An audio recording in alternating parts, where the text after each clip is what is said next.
Hi class, good day sa inyong lahat.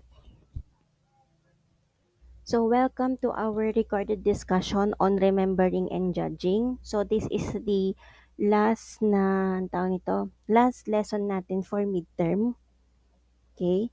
And when we say remembering and judging, we often take our ability to remember, especially sa ating experiences, yung skills natin, yung knowledge, but memory is what defines us as individuals.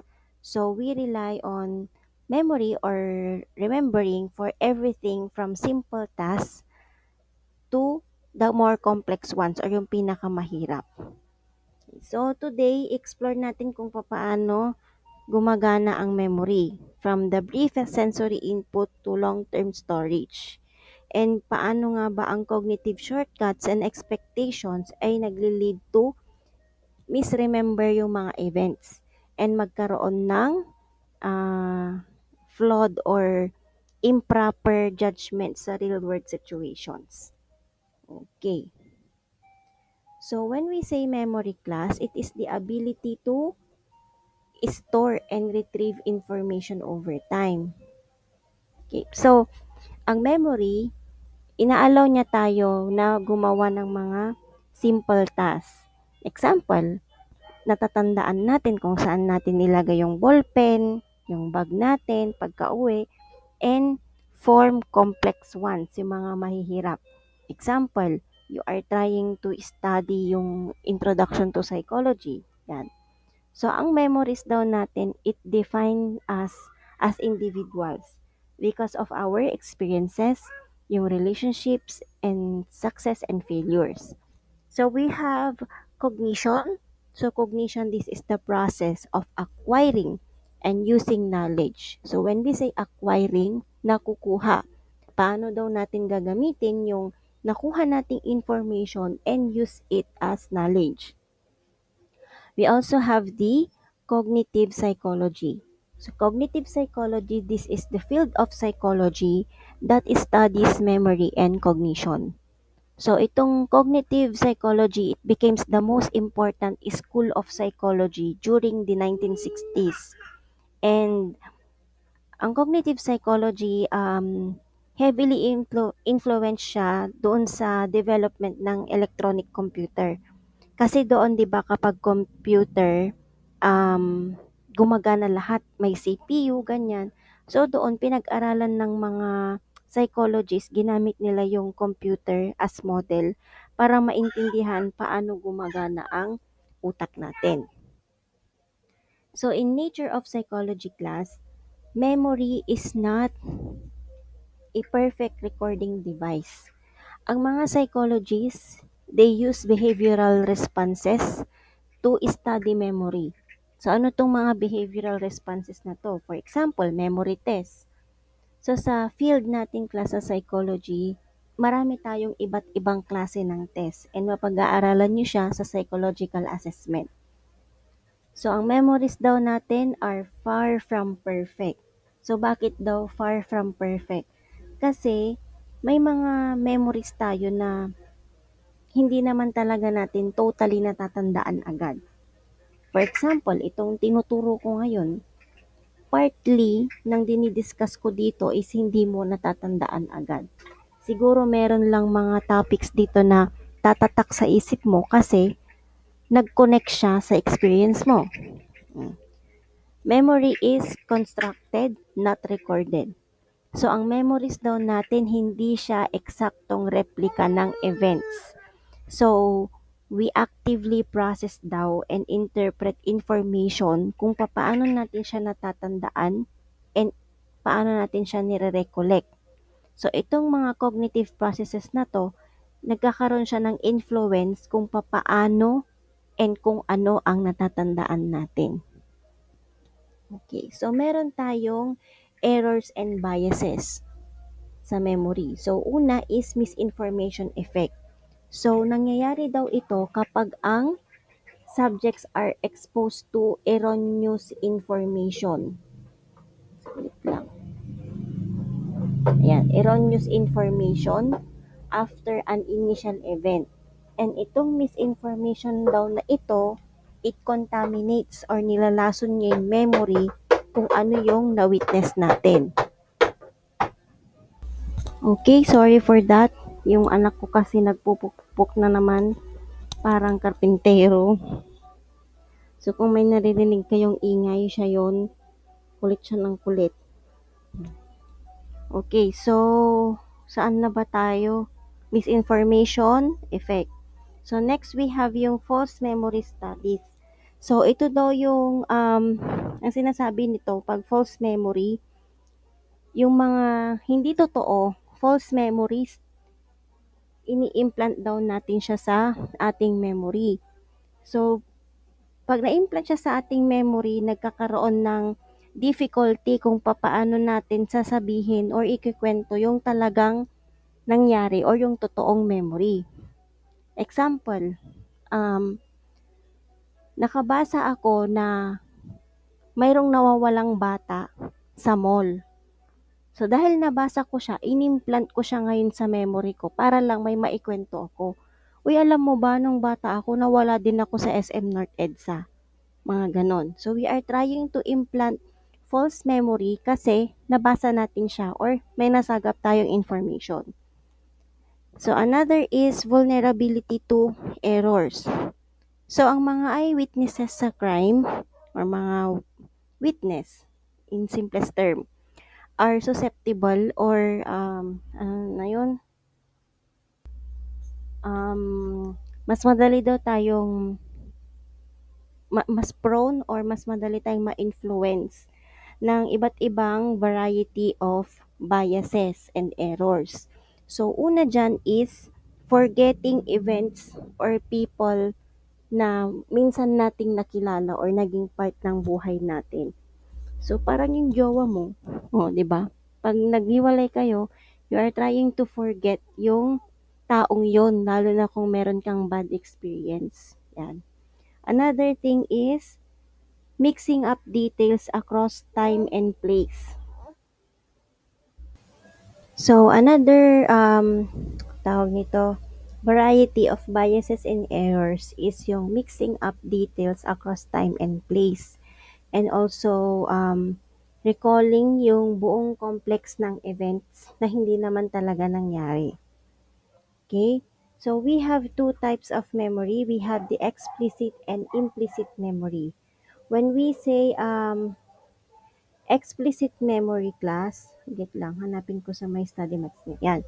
When we say explicit memory or also known as declarative memory, ito yung mga memories natin na consciously natatandaan natin siya. So, ito yung mga knowledge or experiences na kayang-kaya natin siyang i-recall consciously. Gising tayo. So, we have two types of explicit memory. We have the episodic and semantic.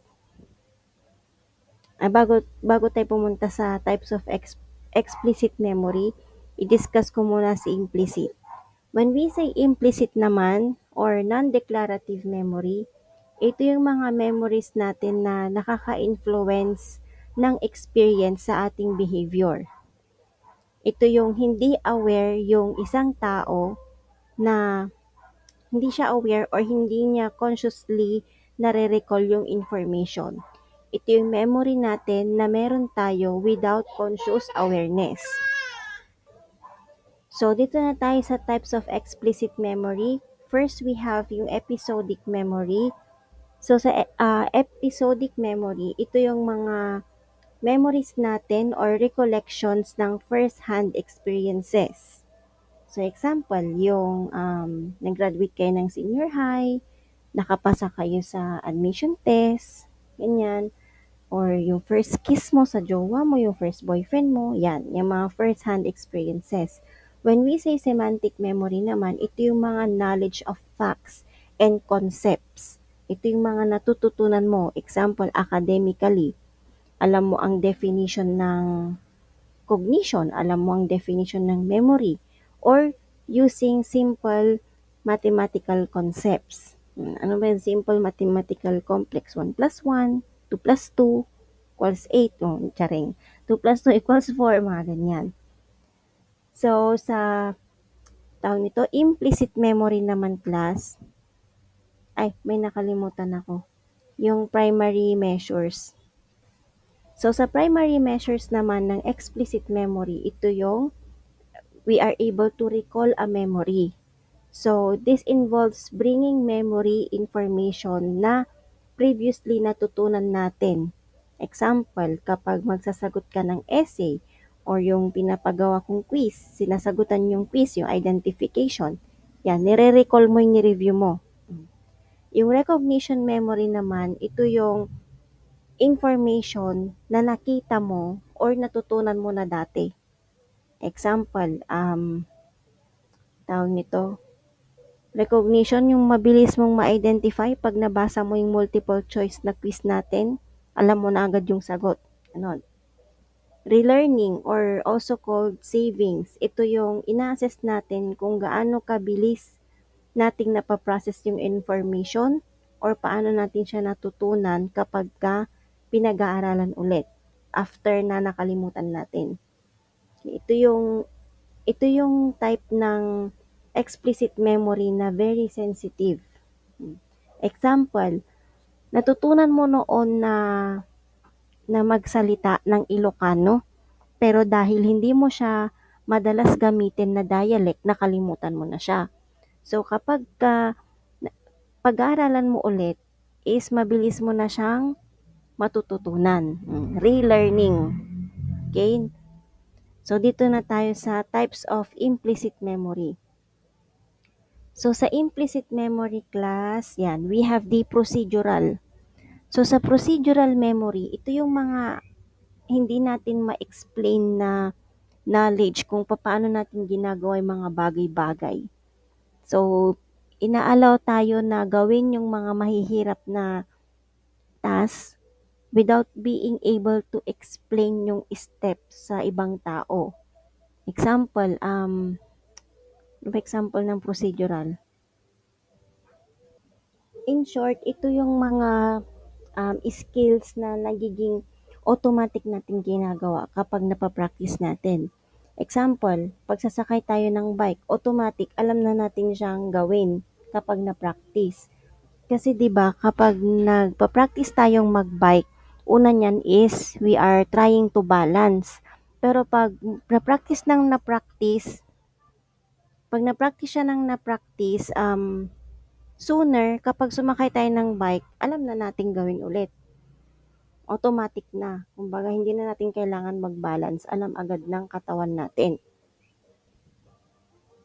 Another example of procedural memory is yung pagta-type natin sa mga laptops natin or computer. So, kapag ka nagta-type tayo minsan, hindi na natin siya tinitignan. So, unexplainable siya. Paano mo siya nagagawa? Another is classical conditioning effect. So, nangyayari to kapag ka ina-associate natin yung stimulus sa another stimulus. O, di ba classical conditioning, diniscuss ko yung kay Pavlov. Kino-connect natin, pinag-prepare natin yung neutral stimulus, like for example, yung sound, sa isang stimulus pa, food. So, kapag nagawa yun, nagkaroon ng association, nagkakaroon ng natural occurring response, which is maglalaway yung dog. Another is priming. So, sa priming naman, ito yung activation ng knowledge natin as a result of experiences na nangyayari palagi or nangyari recently lang. Example. Okay, so example ng priming effect is yung kapag nakakarinig tayo ng word na kindness, ginagawa din siya ng tao. Parang iniisip niya, ay, kailangan pala maging mabait ako. Parang ganon. Or another example is, ano pa ba example ng priming? Kunwari, nakakita yung mga tao ng iba't ibang klase ng beverages. And then, kapag nakita nila yon, gagayahin din nila parang, ay, nakita ko sa picture ganito, dapat ganito din ang gawin ko. Mga ganon, gagayahin nila. Priming effect or priming implicit memory. Okay, so we have stages of memory. Class, disclaimer lang, yung baby ko maingay kasi siya. So, wag nyo na lang pansinin, naglalaro siya dyan. Nagre-record ang mommy niya. Yan. So, sa stages of memory, we have three major types. Pero dyan kasi, meron si working memory na sub-stage ni short term. So, unahin natin si sensory memory. So, si sensory memory, ito yung very brief initial stage ng memory. Pag sinabi nating very brief, mabilis. So, meron siyang two types, yung eidetic or tinatawag siyang iconic, and si echoic memory or um, more on the brief storage of auditory information. Echo, isipin nyo, echo, connected siya sa auditory. Pag eidetic, connected siya sa visual information. So, we have the short-term memory naman. So, ito yung stage ng memory na kung saan limited ang capacity and duration, kung saan where information is held briefly. So, under dyan is working memory. So, yung working memory, ginagamit siya, itong term na to explain kung papaano napaprocess yung information, how short-term memory is used to process information. Example, actively namamanipulate mo yung information to solve a problem.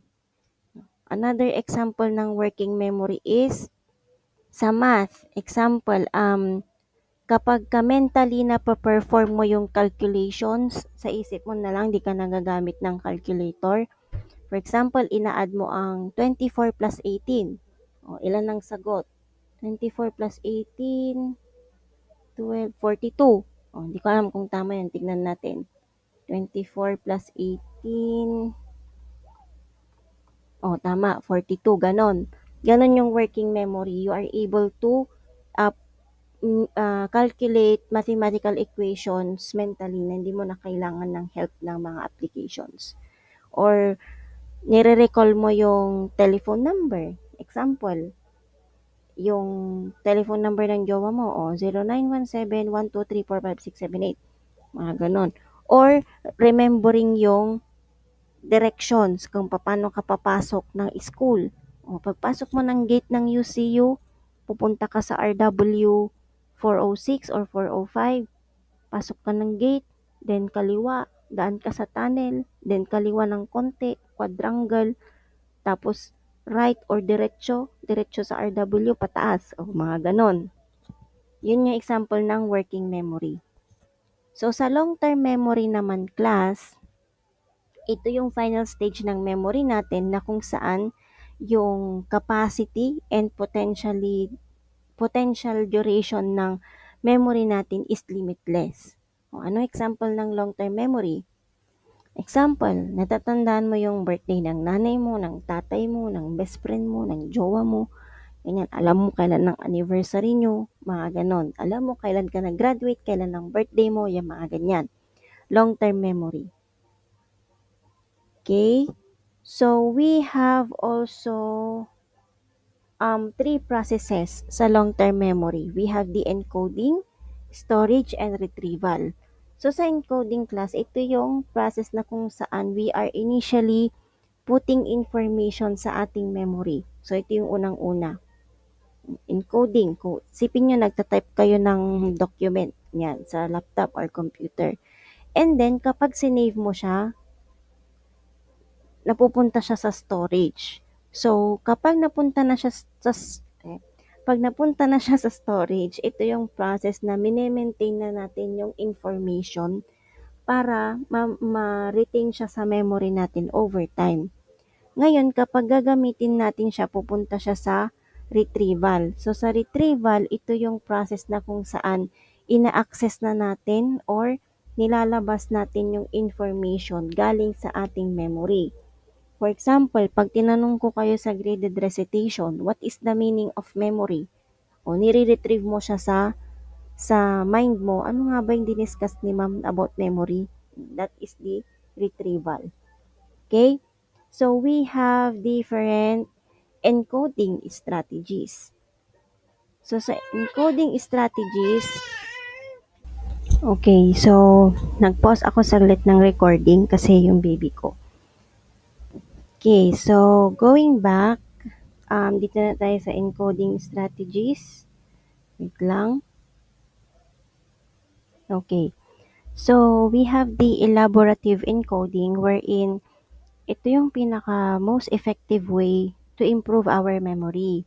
So, involved dito yung pagpaprocess ng new information sa paraan na kaya natin siyang gawing relevant or meaningful.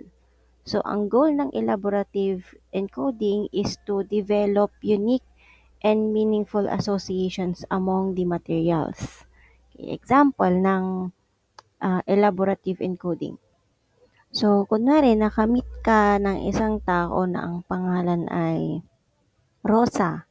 So, i-visualize mo siya as something na rose para ma-remember mo yung pangalan nila.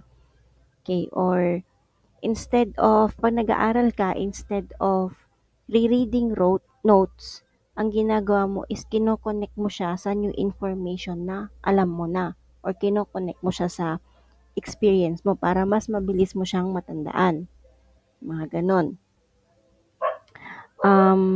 Another is yung tawag nito, yung strategies for elaborative encoding is una, we relate it to our prior knowledge. Ibig sabihin, nilink natin yung bagong information sa mga bagay na alam na natin. Or another thing is yung organize into meaningful units. Ibig sabihin, in-organize natin yung group information logically. Example, nililink natin yung example ng organize into meaningful units is yung chunking. Na kung saan imbis na anong tawag nito? Imbis na i-review mo siya yung buong libro, babasahin mo yung buong libro, ang ginagawa mo is kinakat mo siya, parang pineapple chunks into smaller pieces para mas madali mo siyang tandaan. In short, mas manageable yung pag-aaral mo kasi hinati-hati mo siya into smaller parts. Ganun siya. Or pag nagme-memorize tayo ng phone number for example, hahatiin natin siya. Yung 11-digit na mobile phone number, kunyari 0917-123-4567. Kunyari ganon. Para mas mabilis mo siyang matandaan, hatiin mo muna siya ng 0917. And then, tatlong numbers, 1, 2, 3. And then, dalawa, 4, 5. Dalawa ulit, 6, 7. Ganon siya. Hinahati-hati natin siya. And we also use visual cues wherein we are using mental images para matulungan tayong matandaan yung information. Example, kapag ini-imagine mo yung mukha ni Freud nung bata siya, na tutulungan kang matandaan yung childhood experiences which is connected sa Freudian theory. Or another example of using visual cues, ito yung mga non-verbal gestures. Like for example, kapag di ba pag sa klase, nagsisenyas ako ng quiet, yung nilalagay ko yung hintuturo ko sa labi ko, yung sign ng quiet. Or kapag we are trying to stop a person, anong ginagawa natin? Yung high five, ini-stretch natin yung kamay natin to sign stop. Ganon. Okay, next we have retrieval phenomena. So, sa retrieval phenomena, when we say retrieval kasi class, ito yung process na kung saan we are reactivating information na na-store na sa ating memory. So, na-explain ko to kanina ng pahapyaw. For example, kapag meron akong tinanong sa graded recitation, okay, Miss Barrientos, for you, what is memory? Tas ngayon, nag-iisip ka kasi nire-retrieve mo yung information na napag-aralan mo para masagot mo yung tanong. So, minsan, meron yung mga well-encoded information pero hindi siya nare-retrieve. Siguro dahil nga, sabi ko kanina sa unang topic, memory is not a perfect recording device. Yan. So we have different retrieval phenomena and failure. So una, retrieval cues. So sa retrieval cues class, we are using hints or stimuli na kung saan nakakatulong sa isang individual na ma-retrieve niya yung information from memory. Ano, okay, so umpisahan natin. Pag sinabi kasi nating retrieve class, paano natin siya ibabalik? So nilayo mo siya or in-store mo siya and then kukunin mo siya ulit. Okay, example, sa retrieval cues, kapag ang tawag,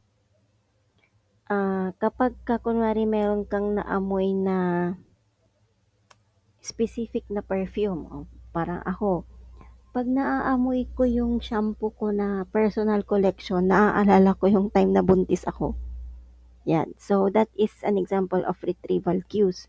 Or kapag meron kang naririnig na kanta, for example, Stupid Love, yan ang Salbakuta. Naalala mo yung jowa mong ng ano sa'yo, ng nanloko sa'yo, mga ganon.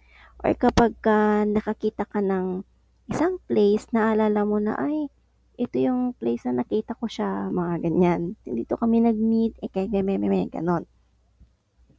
We also have yung tip of the tongue phenomenon na kung saan ito yung retrieval failure na kapag may sinasabi ka, hindi mo masabi. For example, yan yung ano ano na ba yun? Nasa dulo na ng dila ko yung mga ganon, di ba? Meron tayong sinasabing ganyan. Alam ko yan, basta nakalimutan ko lang, basta yan yun. O, ganon siya. So, dito dinedemonstrate yung inability natin na mag-retrieve ng information na naka-store naman talaga sa memory natin.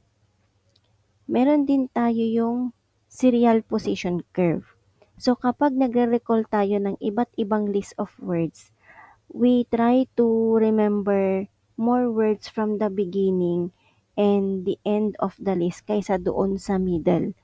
So, mas natatandaan natin yung last at beginning kaysa yung itong kalagitnaang lecture. Parang ganun siya. So, ang tawag doon is serial position curve. And meron siyang mga tawag nito phenomena. Wait lang, i-double check ko yung study mats nyo. Tip of the tongue. Ayan, meron siyang two types.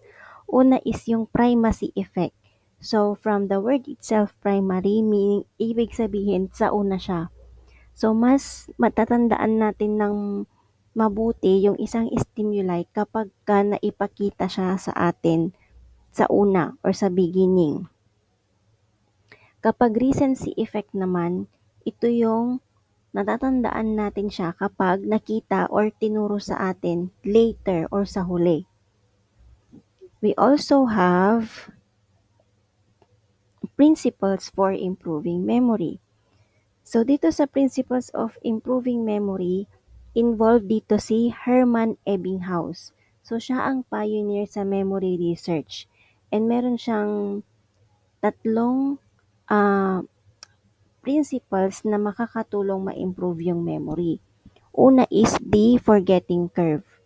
So, sa forgetting curve, yung memory daw natin mabilis na nagde-decay sa una. Pero yung amount of decay, nawawala siya or it levels off with time. So, to combat rapid initial forgetting, kailangan daw nating i-review yung material na napag-aralan na natin bago mag-exam. Di pa ba magkikwis tayo sa Monday? Dahil hindi nyo naman siya natatandaan itong mga pinagdadaldal ko dito, ang gagawin nyo is magre-review kayo para hindi nyo ma-experience ang forgetting curve. Kasi nga kahit na pakinggan nyo yung nakalimutan ko na kung saan ako nag-stop. So, proceed tayo sa spacing effect. So, sa spacing effect naman class, sinasabi dyan na learning is better daw kapag yung same amount of study is na-spread out siya over periods of time or tinatawag na distributed practice. So, kaysa yung, anong tawag nito, yung pagka-cramming. Parang ako nung board exam, ah, nag-review ako from, nag-review ako simula June. Pero yung review ko during nung month na yon hindi siya consistent. Putol-putol siya, parang magre-review ako ng 3 days, then wala na naman, ganyan. Tapos nung tinamad na ako, yan, umepekto ang procrastination. Buong July hindi ako nag-review. So, pagpasok ng August, parang doon ako na tauhan na kailangan ko nang mag-review. Pero hindi ko pa rin siya ginagawa. So, 2 weeks before the board exam, September, ang ginawa ko is nag-cramming ako. So, sa cramming na yon, in 2 weeks, nag-intensive review ako. Nakikinig lang ako ng lectures. So, sabi dito sa spacing effect, mas mabuti daw na nagre-review ka ng paunti-unti kaysa yung nagre-review ka ng instant isang bagsakan kasi hindi daw siya magiging effective. Yan siya. Parang okay na mag-review ka 1 hour a day or 2 hours a day ba. Tapos, araw-araw kaysa yung nag-prolong yung pagre-review mo, nag-prolong yung hindi mo pagre-review and then inisang bagsakan mo siya kung kailan malapit na yung quiz or exam. So, wag niyo akong gagayahin pag magtitake kayo ng board exam. Siguro natsambahan ko lang. Pero, ayun, nakapasa naman. Next is yung overlearning. So, sa overlearning, ito yung tuloy-tuloy yung pag-practice at pag-aaral. Kahit na iniisip natin na na-master natin yung isang bagay. Okay, so, i-relate ko siya sa board exam. So, ako kasi, siguro dahil nakatulong yung lagi ko siyang nadidiscuss, lagi akong nagdi-drills noon. Kaya siguro na-retain siya sa memory ko at malaki yung naitulong ng overlearning. Kumbaga, parang paulit-ulit ko na lang siyang naririnig, nakakaumay na to the point na ayoko nang pakinggan. Ayan na naman, yan na naman yung topic na yun, paulit-ulit na lang. Especially yung term na, ano na yun, validity and reliability. Pag sinabi kasi nating reliability, yung consistency. Kapag sinabi nating validity, ano yung mini-measure niya? Measure what it purports to measure. So, paulit-ulit ko siyang naririnig, hindi lang siguro 20 times na overlearn ko. Kaya siguro nung board exam, kumbaga parang nai-apply ko siya kasi parang na-stuck na siya sa knowledge ko. So, ang overlearning, nakakatulong siya na ma-encode or ma-prevent yung common mistake sa mga estudyante na iniisip nila na alam na nila yan kahit na hindi pa naman. Kasi minsan nga, sabi ko nga kanina, memory is not a perfect recording device. So, very effective ang overlearning. Kailangan, hindi lang porket na master mo siya is mariretain na yan siya sa memory mo. May times din na siguro yung iba na tatandaan mo and kailangan mo siyang matutunan ulit. So, dito tayo sa schemas. So, sa schemas class, ito yung pattern ng knowledge natin na kung saan, or pattern ng knowledge sa long-term memory na kung saan tinutulungan tayo mag-organize ng information. Okay, ito yung, for example, kapag, sipin nyo meron kayong gamit na nakakalat. Ngayon, kailangan mo siyang i-sort out. So, may box na para sa makeup, may box na para sa pera, may box na para sa chargers and cords, may box na para sa ballpens, mga ganon. So, yung mga box na yon ang tawag doon is schemas. Kasi in-organize niya yung information na nakukuha natin. And meron tayong iba't ibang types ng schema. So, una, yung object schema. So, ito yung mga knowledge natin about objects. For example, alam mo na ang triangle is merong 3 sides. O, kapag sinabi nating octagon, ilan ang sides ng octagon? 8. Ilan naman ang sides ng decagon? We have 10 sides. Ganun siya. Yung person schemas naman, yung knowledge natin about individuals. For example, hindi lang sa alam natin yung pangalan ng isang tao, pero meron tayong alam na information about sa kanila. Yung nanay mo, nanay ko is ang birthday July 14, 1963. Naipanganak siya sa Davao City, yung mga ganon. Person schema yon. Yung event schema naman, ito yung knowledge mo about sa steps na involved sa isang event. Kunwari, mag-order ka sa Jollibee, alam mo na ang proseso. Mag-order ka muna sa kiosk, pipili ka ng food, and then may lalabas na resibo, punta ka sa cashier, magbabayad, then wait for your order. Event schema yon. Kapag social group schema naman, it is yung schema about social group. So, ito yung mga connected siya sa stereotypes. Next, we have yung biology of memory. So, sa biology of memory class, we have the long-term potentiation or LTP. So, ito yung process na kung saan yung brain natin nag-i-store siya ng information sa long-term memory and nagkakaroon ng gradual strengthening of synaptic connections between sa neurons, and ang result is frequent simulation. So, sinasabi lang dyan is meron tayong gradual process na kung saan yung long-term potentiation is meron siyang time para mag-develop. So, ang process na yun ay tinatawag na consolidation. So, pag sinabi natin kasing LTP, yung neural pathways natin, ito palagi or paulit-ulit na nafa-fire or very active sila. Na kung saan, na yung synapses natin nagiging more efficient siya sa pagko-communicate and nagre-create siya ng memory. So, itong um, kung, na, kung alam niyo yung mga patient na may dementia or may Alzheimer's disease, 'di ba, makakalimutin sila or totally talagang nakalimutan na nila. So to prevent na magkaroon ng decay sa memory ng taong matanda na, ang ginagawa ng mga psychologists, nire-recommend nilang magsagot sila ng mga puzzles like crossword or sudoku or ano pa ba, crossword puzzle, yung mga yan, para yung memory is hindi magde-decay and magkaroon siya ng, anong tayo ito, maging active yung brain activity nila. So, meron tayong basic structures and memory type.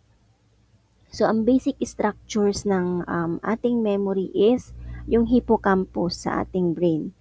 So, si hippocampus, it serves as yung preprocessor and elaborator of information.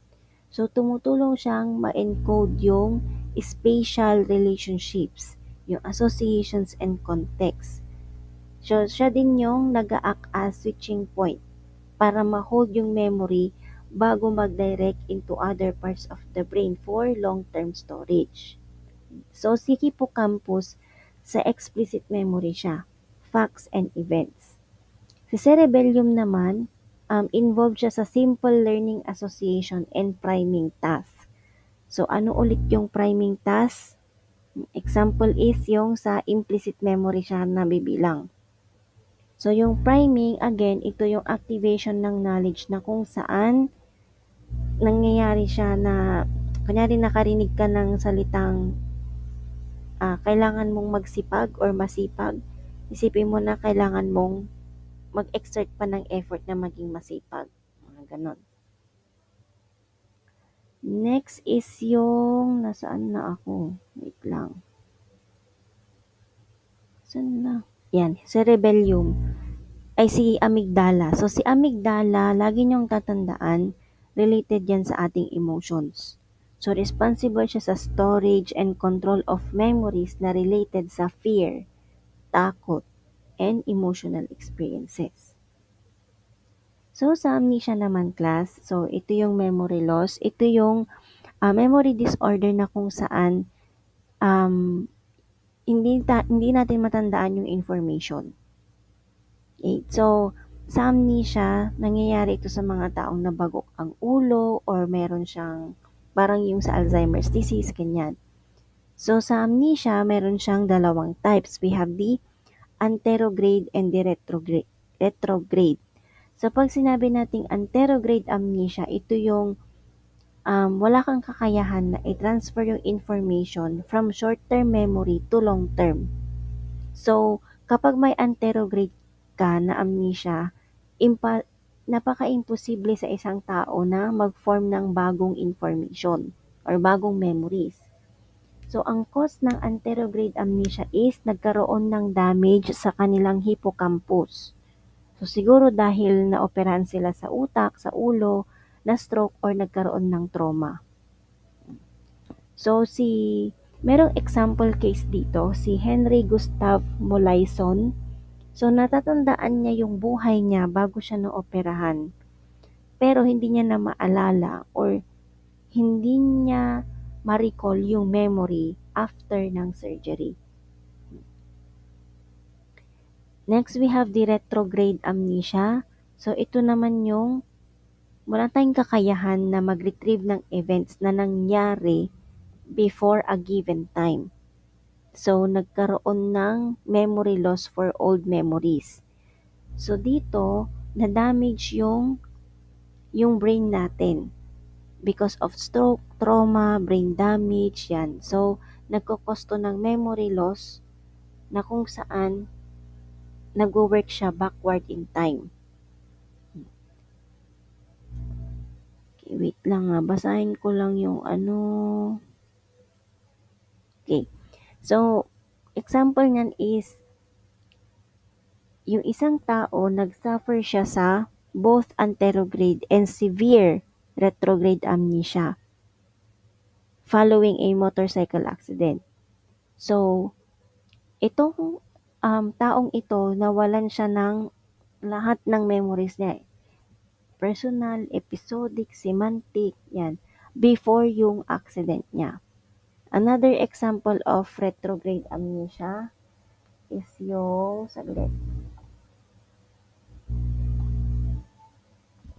hindi mo na ma-recognize yung family members mo.